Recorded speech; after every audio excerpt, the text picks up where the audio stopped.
Gardons mieux.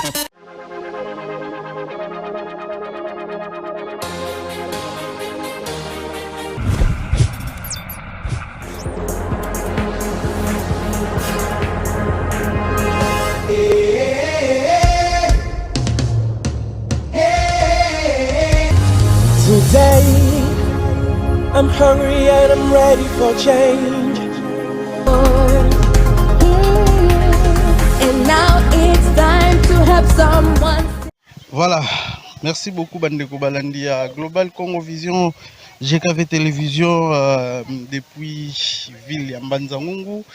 To tombele bino boye malamu na émission na bino oyo bomesana kolanda na kombo ya masolo ya balabala. Alors lelo masolo ya balabala tolingaki totambola tokoti na kati ya selile ya zongo.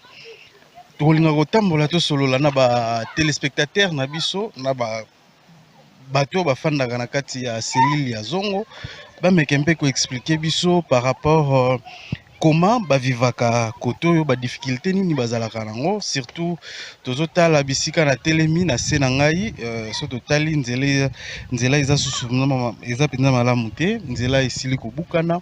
Alors toyebi ke bientôt là ba mbula ezobanda ba disposition nini bazozwa pour que bameka nanu komisunga bango moko avant que bazela batu oyo bakozala na bonne foi to pe bonne volonté ya koya kosunga bango. Merci beaucoup liboso ya micro eza bongo Roni Matwa wana pe na ngambo ya caméra lelo to changer réalisateur. Réalisateur na biso ya tout le temps Kermelov Ngeitala aza na mission de service na mboka ya Kinshasa esika wapi bakendaki ko couvrir événement monene oyo esalemi na IPN kuna. Donc ye azalaki dépêché na Kinshasa pona kokende ko couvrir vernissage ya livre oyo ya professeur José Mambwini oyo azape bongo patron ya Global Congo Vision. En tout cas tozokende malembe to kutana to meke mpe ko solola na bato bazame. Malheureusement apparemment nzela tozotambola tokolobaka biso moko bato penza baza mingi te. Alors Taylor Tuku soki okopusa na pembe na ngai omeka kolakisa bato terrasse oyo eza terrasse basalaki mpona ko protéger partie oyo toyebi ke na mwasi koto érosion eza makasi mingi yango basalelaka biso érosion basalelaka biso terrasse oyo batiana ba buse pour que ezala protéger. Mais malheureusement lelo tozomona na ba poubelle tozomona na ba ekoma nango poubelle, tozomona ba saki penza bato oyo baza na motema malamu te bakomisa ngo poubelle. Or toyebi te soki ke ebouché ekozala pasi mingi mpona biso. Totambola na biso totambola kosala penza malamu mingi. Mama kiambo te kiako nkombo nani? Mama Tete. Mama Tete kuku vetuna Ku Aveni Kivu. Aveni Kivu. Mama Tete nkiampa zizikalanga yeno ku Aveni Kivu kuku Terrace nchudi yo yandimba kunanga nchudi tombola kwa betu beno ba musi lutuba bima ko betu ke bantu bankaka da tubo batubanga beno ya tuba lutuba. Mama Tete tuze hivyo kwa beno kuku mpasi fioti, est-ce que tuze hivyo vo mvula ziyantikidi kuku bukumanga kimiani mpasi nkia diambulu takubika mpasi vo lwa yidika balabala avant que lwa vingila bo bantu bo bakala ye ngindo za mbote mukwiza mapine tutulanga mu balabala ye saki butu sidi nkiluta vingila mpasi muyidika mvula iza yantika ntete mvula ntete yantika ntete busitu yantika tula mpasi wazaya momu kwendela maza ngeta matondo mama. Voilà. Merci beaucoup Mama Tete. Aosala manioko nae ayebisi biso ke baozela bambula nanu ebanda pour ke bayeba bisika nini oyo mai ekokende donzela oyo mai ekokende nde yango eko permettre bango ba bakoka kobongisa nzela. Vraiment tozomona difficulté oyo bato baza nango koto toza na elanga mpona kokita koto oyo yake ntsaka ve yake ntsaka ve en tout cas nayebi te ya nini na kita koto oyo. Donc à peu près 20 ekokoka 15 ekokoka. Donc tozotambola na biso nzela ezalaka boye na se nzela eza boye na se namoni Taylor yaka namoni érosion moko kote oyo ezalaka ya kobatama ezalaka ya kobatama to découvrir yango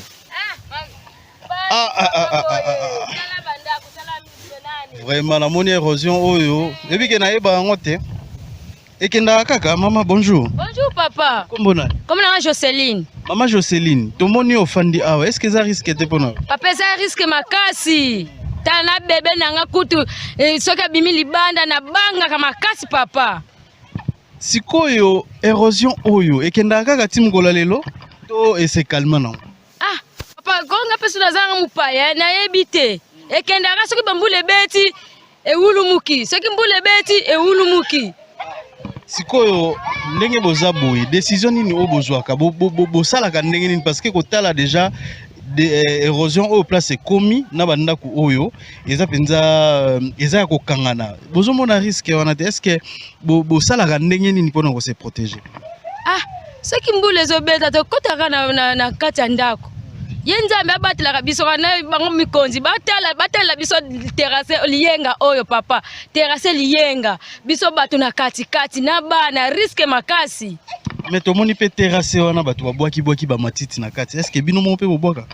Eutaka likolo bakombolaka eutaka likolo ezokita. Surtout na période mbula nde kitaka mingi. Ekitaka mingi na solo batifoidi barimi soki mbula ezobeta solo makasi tokanga bandako na bangungi. Wana balabala ni? Balabala toza na zongo. Avenue nini? Zongo Kivu 25. Avenue Kivu. Vraiment tomoni érosion oyo kutu banzete kota banzete bota na kati tomoni nzete ya safu banzete ya safu ekoli penza makasi. Alors tosenga penza na bakonzi oyo ba dirigeaka biso bameka mpe ko aider biso ba aider population oyo surtout esika tozali baza na risque makasi parce que tozomona awa baza entre les marteaux et l'encline parce que na sens nini na ngambo kuna toza na érosion na ngambo koto oyo toza na terrasse.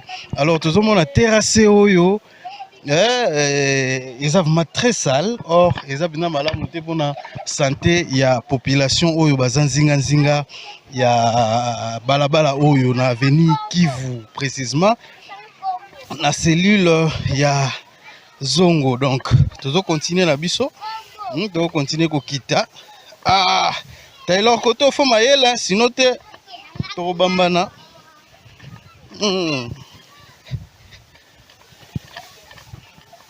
Moi mayela pour risque glisser puis au bambani et au sala malamu mingi te bato bamona ke réalisateur na ngai ya kwei iko sala passe vraiment tozo kita ezolakisa ke série ya mvula bato bafanda kota seboye bazalaka vraiment na difficulté parce que kotambola boye tomoni ke tozo koka vraiment te malgré que eza période elanga ngo pe sili. Donc yango tosenga na bakonzi bameka kosunga bato bafandi koto tobwaki pembela na ba député bokita pe koto kwa misu ekosala malamu mingi ekosunga.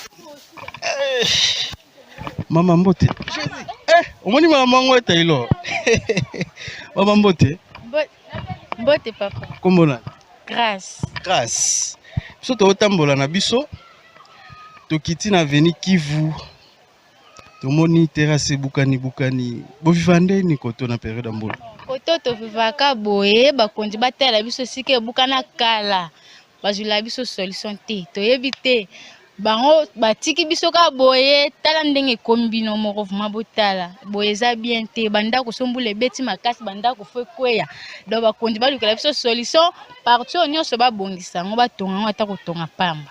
Siko bino moko bozwaka précaution te en attendant kozela bakonzi nini oyo bino bosalaka pour que esika oyo bozala bien moko tomeka neti place wana biso mo batotonga yango mais ezobukana ezosenga kaka kefale edika po biso mo tokoka te. Merci beaucoup Maman Grace. Papa bonjour. Bonjour papa. Kombo nani? Papa Nicolas.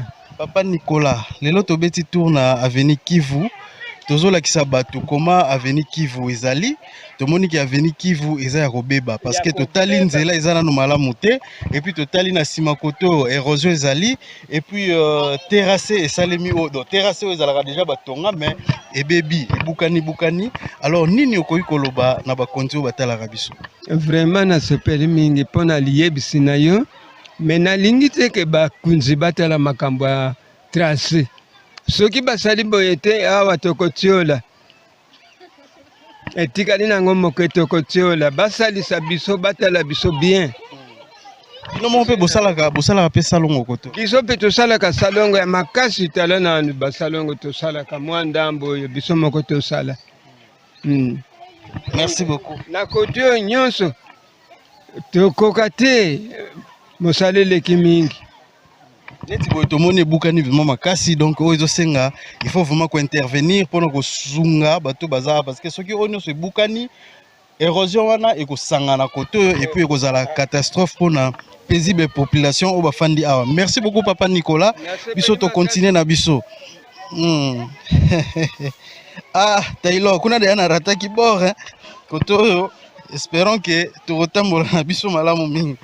Ah kia dia totala balabala oyo ekufi avenue Kivu donc ebandi liboso kuna kota likolo tobandi kokita po tolanda terrasse oyo esika ekokweya tomoni ke eza nango déjà ya kobukana eza vraiment ya kobukana donc bakonzi tosenga na bino kaka bosunga ba population oyo tosenga pe na ba honorable député bobetaka pe tour koto oyo botalaka comment population na bino ba vota bino ba pesa bino ba foi bazo souffrir soki bokoki ko aider bango même na ba sac et kosala bien to monaki pe batu mususu bake na ba député mususu bake na bakati bake ba tongi ba pont mais boye pe kosunga bato parce que bango nyonso na ba voix na bino pe o bolekelaki ba député ba contribuer quand même et kosala bien mingi bobetela bango tout boya ko aider bango et kosala malamu mingi donc tozo continuer na biso tozo continuer na selile ya zongo siko awa eza bisika selile ya zongo ekabwani na kan sénégalais parce que terrasse oyo tozomona mai oyo yango nde ekaboli zongo na kan sénégalais donc so tokomi na ngambo wana toke kan sénégalais nayebi te kote oyo est-ce que nzela eza ya komata ti likolo boye nzela ezali ah merci boye denga parce que naya boye kala kala benza makasi soki mbula ebeti donc awa etondaka donc mai nyonso ekitaka boyaka koto. Merci bazoyoka bino bakosunga bino. Ah Papa Nico siko awa mai ekitaka etondaka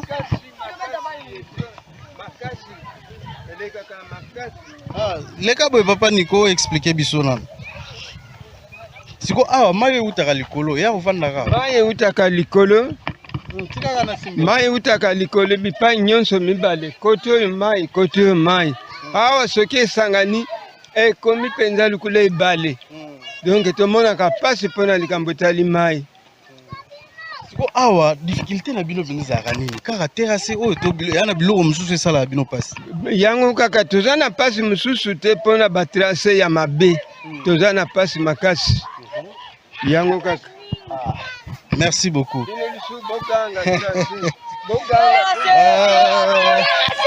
Merci bayoki bino bakonzi bayoki bazolanda biso espérons que va trouver solution moko rapide pour na kosunga bandeko baza koto. Maman bonjour. nzela eza ndenge nini awa nzela eza awa mpona omata mais oyo eza bien eza wapi awa donc awa toza na système ya matadi nzela fo okotaka na mapango ya bato parce que balabala eza vraiment tracé te eza benza tracé te tokomata na biso molomolo na réalisateur na ngai bébé ça va tokomata na biso awa do banzela moko ya kebakeba donc soki mbula ebandi fozala na kala ingango fozala vraiment na kala ingango sino te Aïe.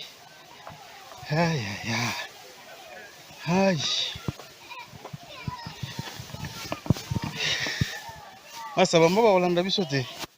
Bonjour. Bonjour. Comment on Major. Papa Major. Oui. Tu sais pas comment on a yo? Awa tozawa. Na kan Sénégal. Mais oui, que kan Sénégalais bon a passé.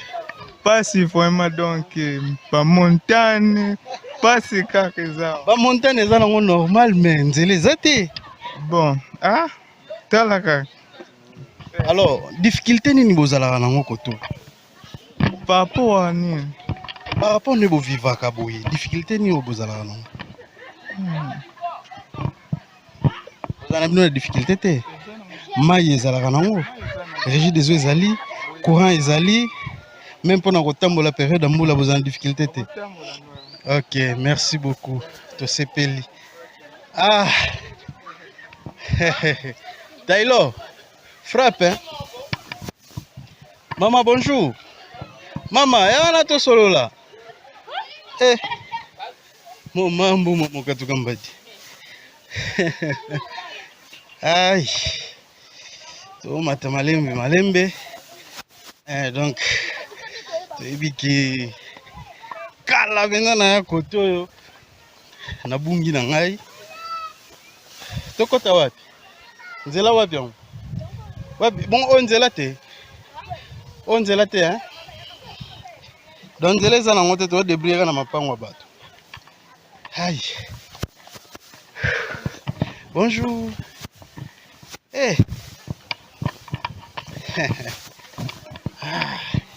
Masabo edenga na nzela. Siko wapi yango? Wapi nzela? Boye to boye.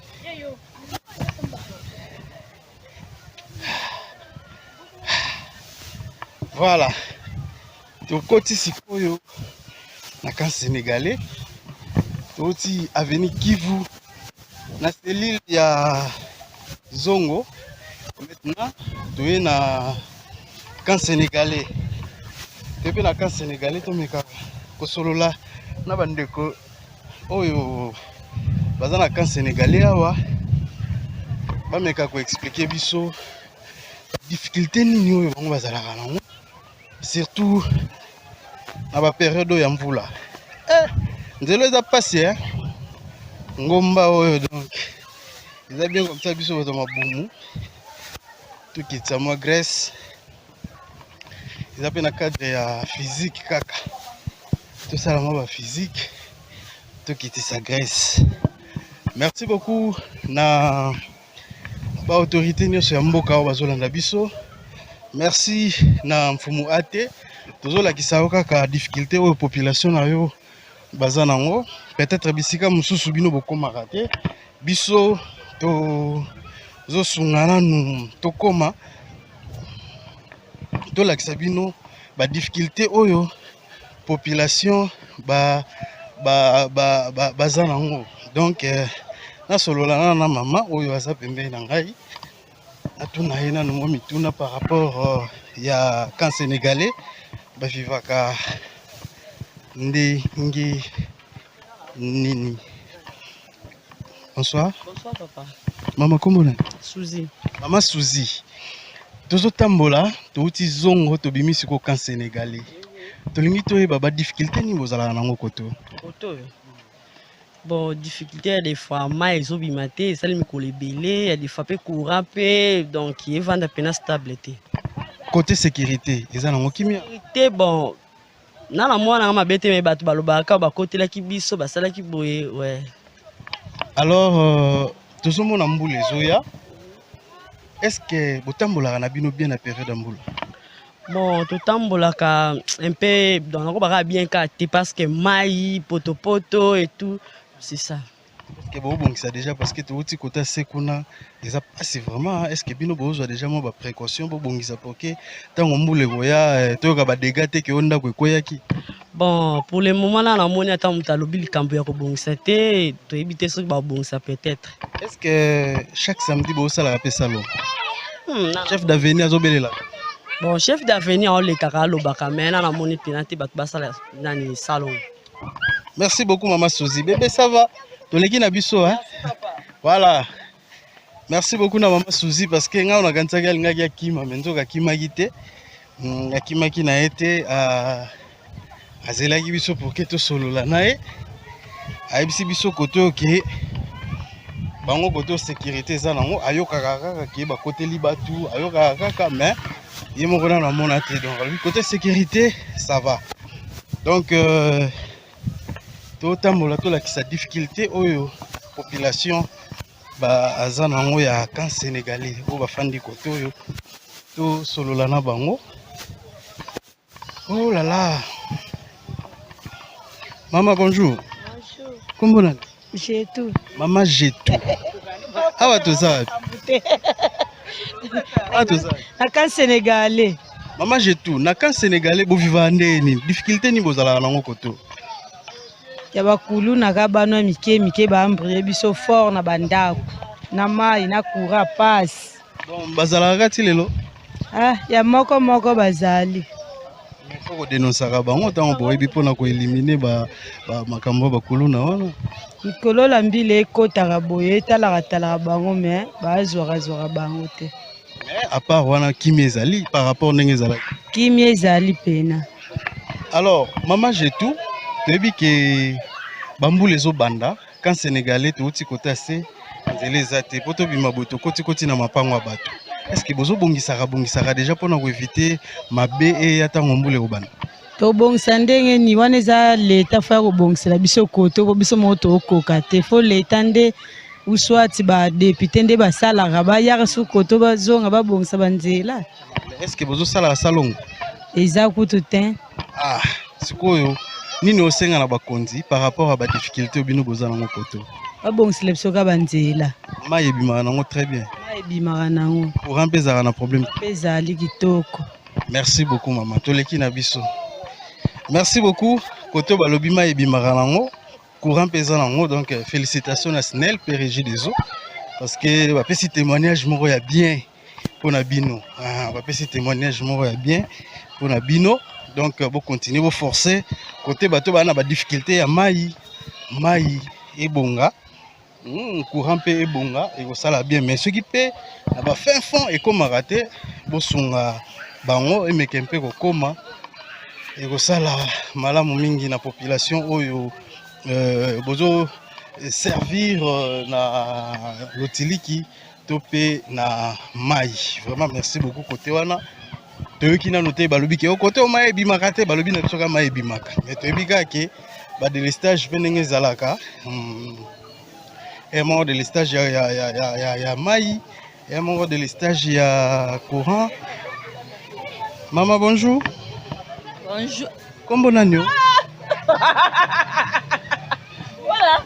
C'est toi solo la te? On a la caméra. Oh. Il y a un problème. Mais ça, un problème. Tout le monde a solo. C'est plus grave solo la na. Oui, mais là, on est là. C'était on a préféré na solo la na yo. Taylor, balu ke la nga bo to solo na maman. Vous en avez bien, vous en avez santé non bien, vous en avez couleur bien. Maman kombo na? Mai. Maman Mai, au fandi wa? Na fandi na camp sénégalais. Fandi na camp sénégalais. Ah, biso to tambola na biso. Lelo to ngai to tambola na camp sénégalais, to ngai to yeba ba difficulté nini bana ngona camp sénégalais.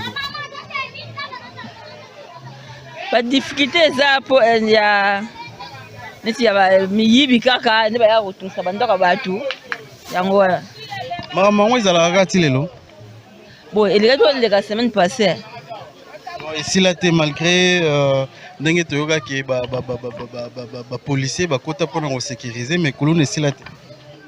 Bon, tu veux dire que Kouloune, ce qui va dans la fois passée, regarde que bah comme un centre comme on a 4 jours.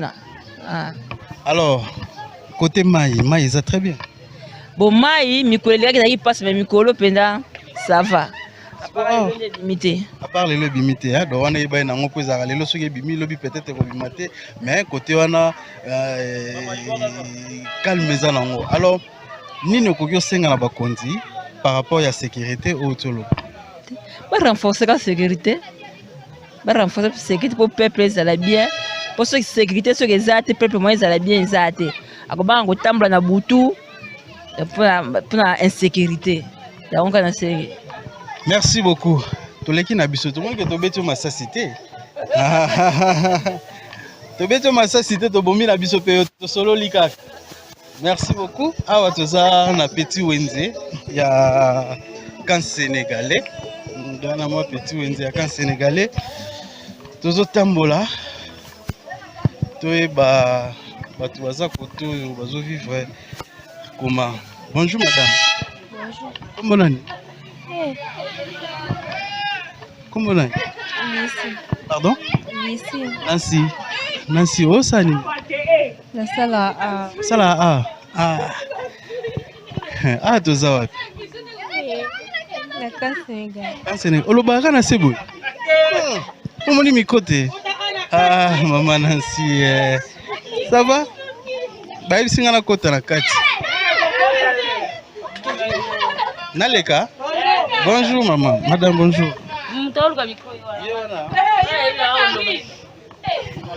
Maman bonjour. Bonjour papa. Comment nani? Makarine. Makarine. Totambola to na camp sénégalais, ofandi peka awa. Na vandi koto papa. Mais kana ko yebisa biso na camp sénégalais ko vivre ndenge. Bon, to vivre so moi bien. Pas difficulté ni bozala. Mai kaneza moi passer ya mususu. Mais ba misu ba yebisi biso ke mai bimaka très bien koto. Koto likolo mai bimaka très bien mais kati be mai za pas. Mais to moni pe banzele zate apparemment na camp sénégalais. Banzele zate mabulu. Ba érosion pe toboka nzala pe lisuna bakisi likolo. Siko bo trouver solution nini hein pour na ko éviter ba érosion. Bon. Ba érosion na so to libika ka leta to kepe musika. Ba jeune pe ba ko zo pe charge makambo pe ba sene ba pe ba moko. Tout est là ka leta te. Siko ezo sengani. Bon, ba sangana ka ba saliti. Yope fomite na kati. Bonga na vanda te. Toko sangana pe mais siko ngana za ba disponibilité ko tambola ba ko zo ba saki ba kanka mo banzela wana. Moi ba pau ba nane na ni banzela wana makambo ekomi bien. Ça va. Totiki bino bo sala musala na bien. Ba oya banda ko bata matele mana po na kena ngai. Ayi. Voilà. Toujours continuer. Toza na camp sénégalais précisément na Rai. Ah! Na ya boy kala bina na ya koto. Tutambola kaka. Tutambola na bandeko na biso ba na camp sénégalais na ya bango. Maman mbote hein? Comment nani? Comment na mamuke? Maman mamuke ah toza. Ana mbanzangu. Mbanzangu précisément wapi? Camp sénégalais. Camp sénégalais. Alors tout le monde camp sénégalais banzele zate. Touti na zongo kuna to kitibo to mati nzele zate. Ba difficulté ni bozala na camp sénégalais. Biso a bela difficulté dozala nango premièrement mai, après ça courant et puis banzela ya mabi. Mai ebimaka après combien de temps? Bon la semaine ebimaka 2 fois. 2 fois na semaine. 2 ou 3 fois na semaine. Courant ezala bien. Le courant ezala nango bien mais mususu ekenda mi ba phase ko kenda okende mais bambula ko tune yete mais ba difficulté courant peut dai bandi déjà ya ko kende wana. Mais ba mai par semaine malgré ebima par semaine 3 fois mais cette année pendant na ilango oyo ezo sunga mai ezo zala nango mais na semaine 3 jours 3 fois ezo bima nango musupe na butu musupe na tongo to na moi. Donc osenga na bakonzi ya régie des obasani babakisa ba jour. En tout cas na osenga pa bakonzi ya régie des malgré pe mbanzango ko munene basala bongo bakabola na batour. Batindela biso 3 jours parce que bon appel semaine on a batindi 3 jours pour na tour na biso batinda pe sous côté mususu ko na osenga nde babakisande bon babakisande na koloba kutu ndeni ba nini o ebenda mai et ça la pena makasi pour na batindela biso ka biso loso mbala moko chaque jour pour to ça la bien. Merci beaucoup. Mais tout le monde est terrassé au Ezali Bossona. Et ton daga na période d'amboule. La période d'amboule est ton mai qui tarati na sekuna. Et ton daga. Sikoyo nini ozo préparer surtout bino bo fandi koto pour na ko éviter kotonda na parce que tout le monde qui soki tondi ko iko déborder ko tipé na ndako. En tout cas pour na biso moko to ça na biso na likanisa pour possibilité zate mais ceux qui moyen ko zala mutu oya ko sunga biso akopia biso ba sac na moi ba jeune ba comme ça ba tia mabele ba bongisa terrasse o. Alors le eza samedi est-ce que bozo sala salon salon ebandé déjà bozo sala toto sala dia mo muke mais na ekompé ma casti. Ah, faut sensibiliser na bande quoi parce que ekozala peka bien pour na biso. En tout cas pena sepili merci beaucoup. Merci beaucoup maman. Maman bonjour. Mozo lobati osolo la rati. Ah Taylor tu to continuer l'examen de moteur zarona. Maman bonjour. Bonjour. Tana lina ko. Ompaya, o même pas pour le barati. Ozo lobati. Kasi l'examen na kende na ngai kasi. Merci maman Paya.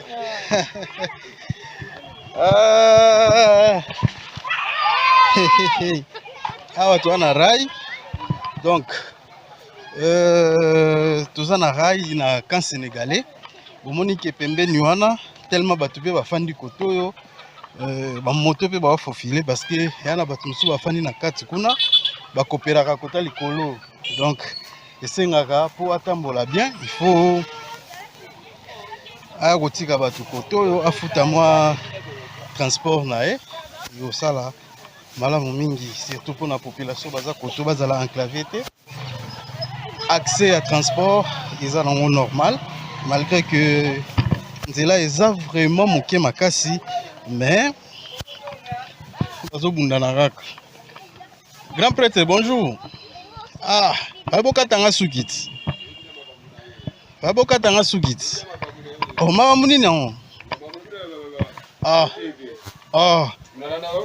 ya solo grand prêtre est-ce que ça lion ndeni lokolo landa biso moni biso pana mais ça linga bien makasi ndena moni awa kombona komona nga Gislin Kisana.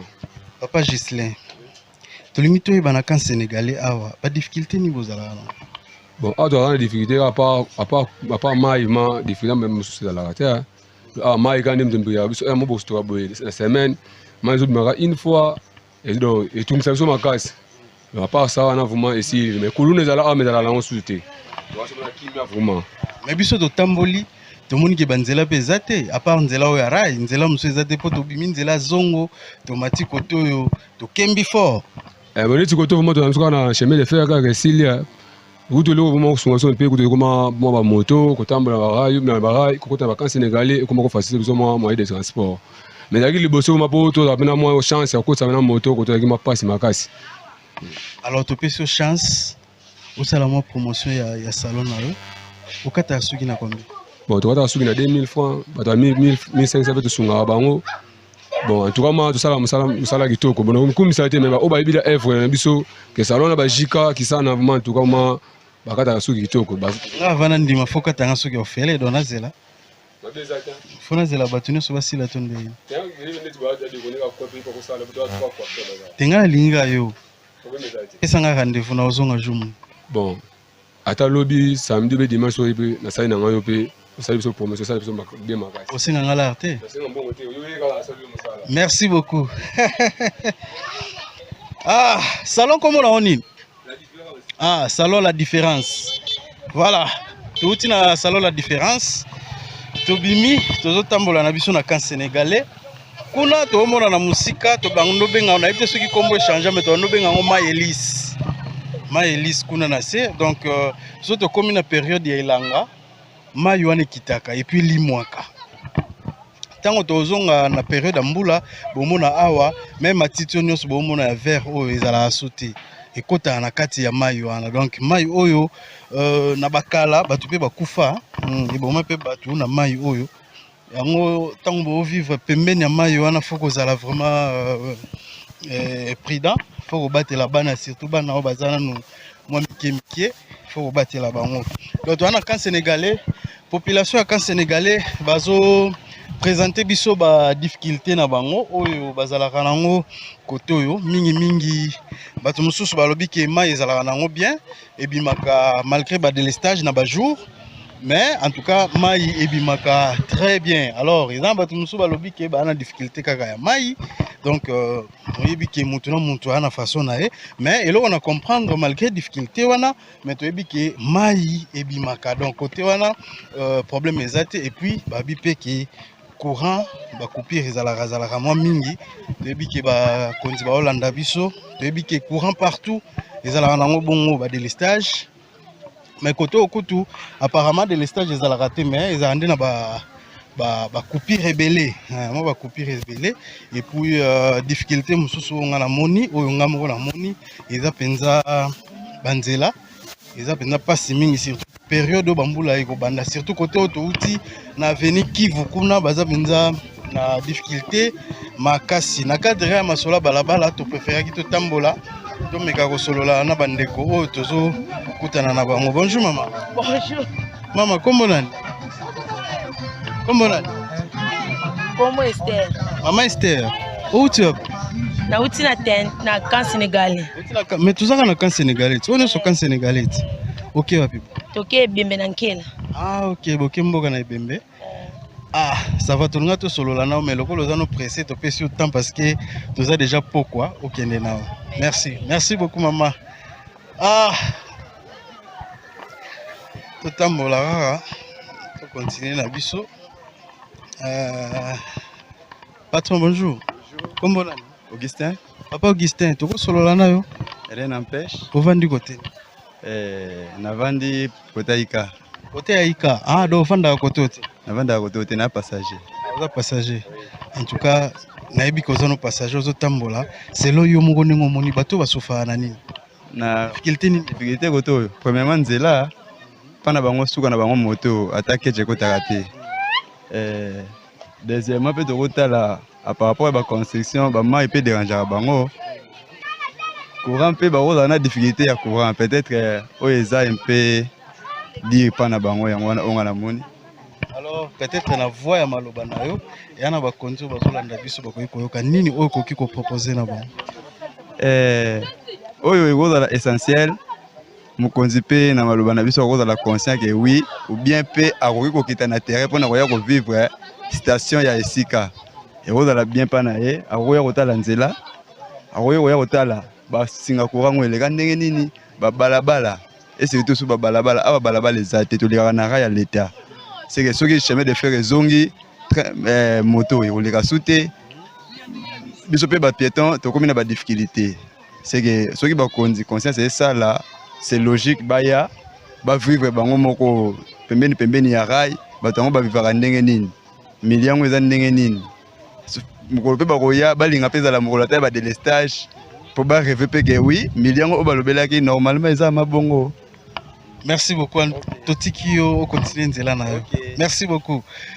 Ah voilà, surtout elo moko de quoi soulever oyo esalinga penza lisusu bien abike côté oyo ya moni parce que azani natif à côté oté azani de passage azotambola na malobi difficulté oyo population bazona ngo côté nzela et puis ndenge moko moni courant et puis mai selon ndenge ya moni et puis à soulever que nzela oyo eza chemin de fer mais tozomona ba moto ezokota bientôt là nayebi ke ndenge tomona na ba information tozolanda chemin de fer ekozonga do ba train ekozongela ba trafic nango alors tango train ezotambola moteur akoti na nzela oyo toyebi te nini oyo banda koya et puis nayebi ke ONATRA a déjà à disposition surtout pour interdire passage à la moto côté pour ceux qui nzela tellement ezamukie tellement nzela ezamukie alors comme moto tango ezokende train ezoya en grande vitesse et qui peut créer des dégâts. Alors faut luka to trouver la solution avant que pire et ya parce que to mesana na biso ndenge batu balobaka na Congo tolinga trouver solution ceux qui dégâts et salemi. Alors lokola ba dégâts ezana noté faut maintenant toujours à disposition nini tokoki ko sala pour que to aider bandeko oyo bafandaka kote oyo toyeba ndenge nini tokoki kosala est-ce que bon interdire pe ba moto kota kote oyo kozala pasi mingi parce que eza na bato mosusu ba likolo kuna ba likolo côté ya tente kuna likolo ntango azoleka esenga fazwa moto pour que abimati na cité. Maman bonjour. Comment va? Margeline. Maman Margeline. Au créé ou nzela ngo? Oui, na. Yango baleza. Tinga yanga oyo. Au foot à mpako. Ti. Hein? Ah. Mona ngapa. Kasi leta ngopezaka yo moti. Bon. Nateka awa. Nateka awa. Alors expliquez biso na ba difficulté ni bozala nango ko. Bon, nazana nga mon paya, on a eu vraiment des difficultés. Vous savez combien de temps? Bon, pas même un mois. Hein? Pas même un mois. Mais aux hommes quand même comment vous vivre à côté. Est-ce que courant ils allera bien? Est-ce que maïs ils allera bien? Est-ce que côté sécurité vous allez sécuriser? Bon, courant ils allent bien. Maïs une détente de maïs zate. Maïs ça depuis dimanche, mardi, tilelo. Et y est pété. Tu habites il y a 0h 23h comment tu habites. Merci beaucoup. Tiki au salam salana. Mais à la fin du mois, il faut payer sa dîme. Faut payer sa dîme. Bonjour papa. T'es biso toza GKV. Voilà. Madame bonjour. Madame bonjour. Qu'est-ce que c'est beau? Tout qui m'a abonné salon.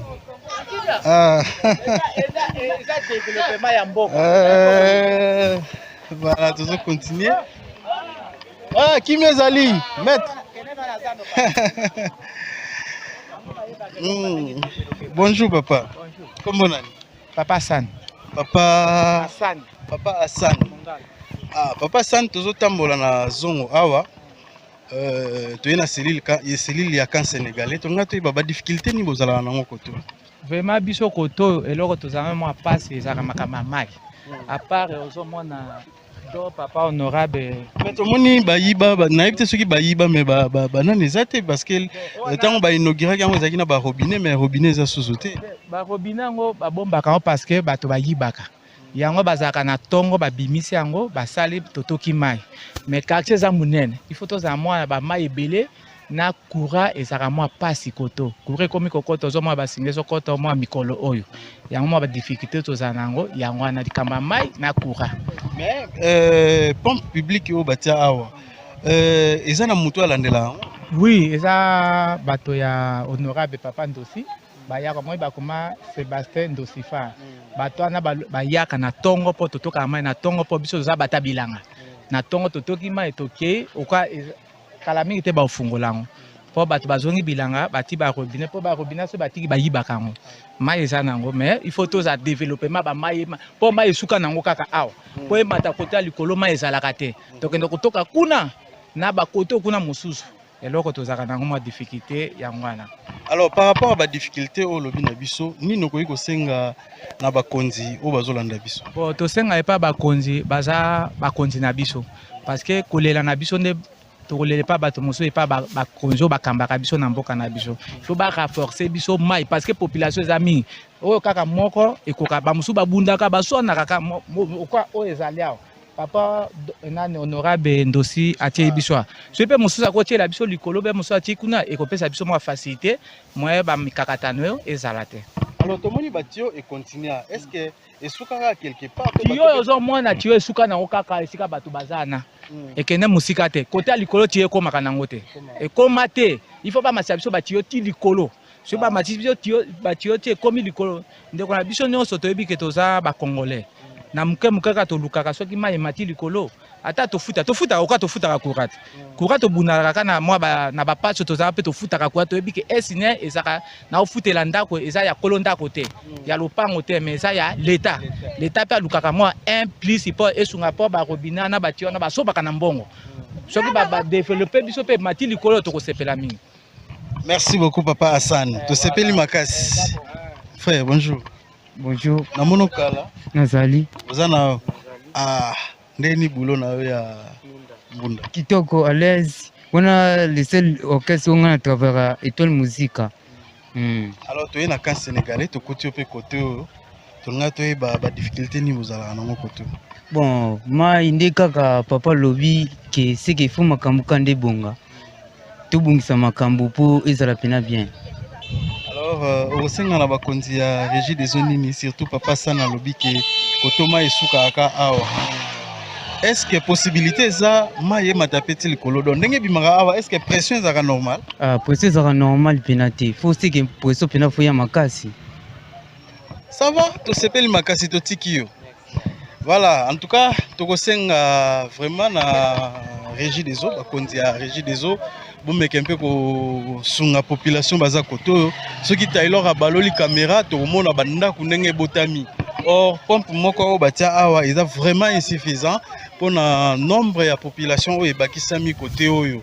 Donc tomona pe batio oyo eza ya mike faut luka peut-être batio oyo ya minene pour que permettre population baza likolo côté oyo bazwa mai ndenge sengeli et puis bafuta ka facture et que ça la paie bien et qu'on matisa pe régie des eaux et on matisa pe recette ya régie des eaux. Voilà, tous continuer na biso, tous continuer toujours na kan sénégalais, tous tambola na biso, tous na réalisateur na ya lelo Taylor. Voilà. Tous les cas.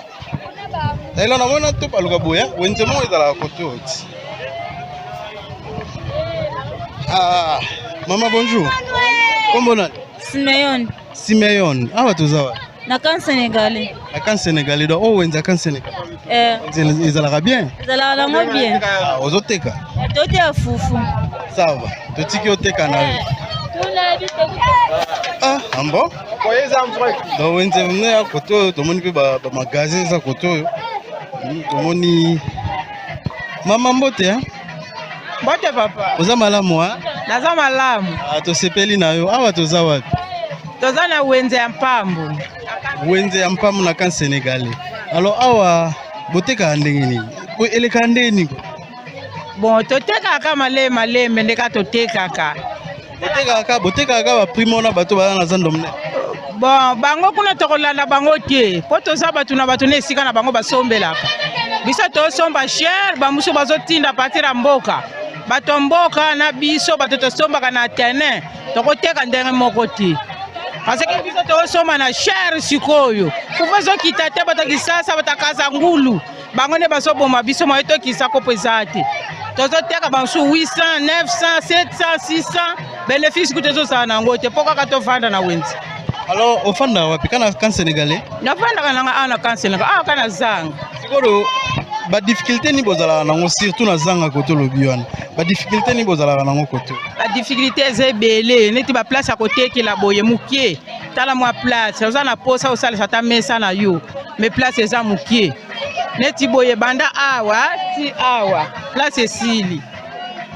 Alors ce ko ba konzi ba sala nini? Balukela bino esika. Balukela biso place penda ya bieto somba po to tia pe ba mesa. Bosomba to bapesa bino l'état bongisa. Pesa bapesi biso balakisa biso place biso tokoki kotia wenze. Wenze oyo eza mukie. Mais côté sécurité ezalaka nango? Sécurité moi sécurité. Moi sécurité kaka. Mais ba place kaka ndia kotekila eza mwa pasi. Neti boye oteka boye esili moyo batsa so eloko eza te wenze za mukie. Balukela biso place ya munene po biso to tia wenze. Quartier za munene banda awo na zango kota na kan sénégalais ti koto nyonso moi wenze kaka oyo. Oh eza mukie mingi. Ça va, merci beaucoup maman. awa toza na wenze ya mpambu bayebisi biso na camp sénégalais. Voilà. Madame, bonjour. Bonjour. Kombo nani? Wenze oyo eza mukie o wana kola wenza munene bilongo nyonso ezali olingo somba sombi. Mais eservaka bino quand même? Esunga biso. Alors lokolo fani na camp sénégalais koto oyo, expliquez biso na ba difficulté ni bozala nango. Bon, pas na koto difficulté na mona rapo na mai. Mai eza pasi, tokenda koluka mai musika, na tonyoka mapo na mai. Mais côté wenze, ba prix ezoteka maka ndenge mona zando munene. Ezaka ndenge moko. Ça va, merci. Pourquoi madame? Merci. Merci beaucoup. Voilà. Ah. Totambola donc koto ezo vibrer na ndenge nango. Ezo vibrer vraiment tomoni wenze ezo leka malamu bato baoteka na ndenge na bango. Ezosala malamu mingi oyo nyonso yango tosenga na bakonzi bameka koyede bato oyo mais kotala mpe ndenge ezaleli koto oyo eza pasi mingi espace nini oyo bakoki kocréer pour que bazalaka même na wenze bazalaka même na wenze nayebi te espace nini parce que kotala esika ngo ndenge ezali d'abord ezalaki normalement tango babandaki koteka bisika oyo il fallait pas prévoir espace moko pona wenze parce que awa na kala ezalaki esika bandotekaka peut-être mwa kwanga bandotekaka mwa kwanga mwa poisson mais lelo tomoni ke efungwami ekomi wenze munene mais kotala ngo eza vraiment étouffé. Bato bazoteka wana baza na difficulté bazoteka vraiment ndenge esengeli te parce que espace eza mokie eza lokola mutu aza na studio aza na studio mais aza na 5 bana 6 bana ozomona ke ezala mpe étouffé donc mais nayebi ke peut-être bakoki kotrouver bango solution bayeba esika nini bakoki koaménager pour que batia wenze pour que bato akoto oyo se sentir un peu libre. Nayebi ke na kala couloir oyo ezalaki nango mpe vide mais lelo tomoni bandako etongami donc elingi koloba ke etekami oyo elingaki ezala bien même na kati awa bagratte babongisi yango ntina suka kuna elingaki ezala wenze moko munene mpona bandeko oyo bazwami koto oyo. Taylor oleka no liboso na ngai olega liboso na ngai po monaka ba téléspectateur musu ba olobaki depuis obandaki miso tomoni ka mukongo na voilà tozokende na biso. Taylor tobeti déjà combien de minutes tadi yana combien de minutes côté wana yo mutu pardon donc tokomi na suka tozokende na biso Masola balabala. Ça va bien papa, merci beaucoup. Voilà, toto tambola tokomi vraiment na suka ya émission na biso masolo ya balabala. Lelo tozalaki na cellule ya Zongo. Tozalaki na cellule ya camp sénégalais plutôt na ngaki na loba to bandaki na Zongo na avenue Kivu. Tolakisi ba difficulté oyo bandeko bana Kivu kuna na avenue Kivu bazo sibir tolakisi na bakonzi peut-être na bakonzi mususu esika na bakomaka te mais grâce na biso grâce ya Taylor tuku grâce ya ngai grâce ya GKV tomeki ko faire voir bino comment ba ndeko bazawana ba difficulté nini oyo baza nango. En tout cas tomoni ke terrasse na bango wana terrasse eza ya kumwanga na vraiment ndenge balobaka eza ya kopanzana donc mai etondaka toyebi ke excuse toyebi ke bambula ezobanda bandeko wana baza na difficulté boye kutu toza na elanga mais pona kitana ezalaki problème na glisser combien de fois on a glissé mais toi na période elanga na période ya mbula ekozala ndenge nini na bandeko oyo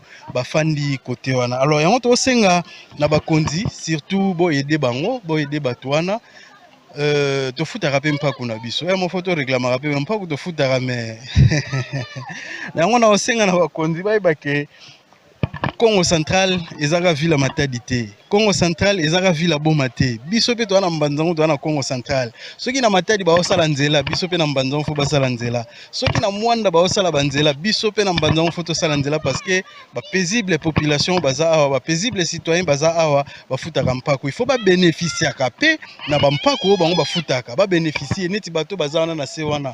Ba futaka mpako na bango, donc il faut l'état congolais topé gouvernement na biso surtout provincial ba aider bato wana ba réhabiliter terrasse wana et ko sala bien parce que kotika terrasse wana ndenge bukani bongo et ko sala dans 5 ans lisusu banda ko wana nyoso to moni wana ko sala rasouter. Or to bi difficulté nini population azo tambola na yango na mokolo ya lelo soki banda ko wana bukani ba okende wapi bomitsa pe nesika na bango et puis bino pe balobeli tozomona badon ezokende par-ci par-là ba misusu bazo créer ba pona bakati ba misusu bazo sala boy bongo bao baza na mbanzango na tambo sala campagne bomona bango peti bomona ka bango bosolola kana bango eza bien ko pesa bango loso eza bien ko pesa bango madeso eza bien mais faut ko aider bato wana bisika o bazo fanda bazala pe bien tolongwa yikuna tomati na kan sénégalais bandeko bayebisi biso ba difficulté bazana ngo premièrement balobi mai neti koto toza côté to komi boy pompe ezate banda ku nyonso to moni koto oyo bazata na pompe te to bagenda kozwaka pompe na bagenda kozwaka mai na pompe o to moni batela bango wana or kotala banda ko ndenge tandami boy bagenda kozwaka ka mai esika wana eza pasi to ebi ke ba mai na biso ya moza ka 0h ebimi 22h ebimi siko raisonner mutaza na suka kuna fazela ba ba ekili boso batoka soki bango basilisi mususu ko ya toki ozomona ke kozala pasi or il faut Régie des eaux à élargir chanaye koto nyonso soki possibilité kozala na Régie des eaux atela bango batio koto e kozala ya ofelete parce que batwana ba kofuta pe mai na bango e kosala ke recette pe e mata na caisse ya Régie des eaux. Merci beaucoup na bino nyonso oyo bozalaki liboso ya ba télévision na bino pona kolanda masolo ya balabala. En tout cas lelo tomemaki bino na zongo tomemaki bino na kan sénégalais po to la kisabino comment population ba zo souffrir liboso ya micro ezalaki bongo Roni Matwa na pe na ngambo ya caméra lelo na sungamaki na Taylor Tuku et puis Yepeka Kamutu azana ngambo ya réalisation. Merci beaucoup na Keren Luzolo OP azolanda biso ayibisi biso kazaka molandi ya émission na biso makasi. Merci beaucoup na ba téléspectateurs nyonso oyo ba sepela kolanda émission na biso oyo masolo ya balabala to sengi na bino bozala toujours scotché branché na GKV télévision. Tokutani na mikolo ezali koya. Ciao.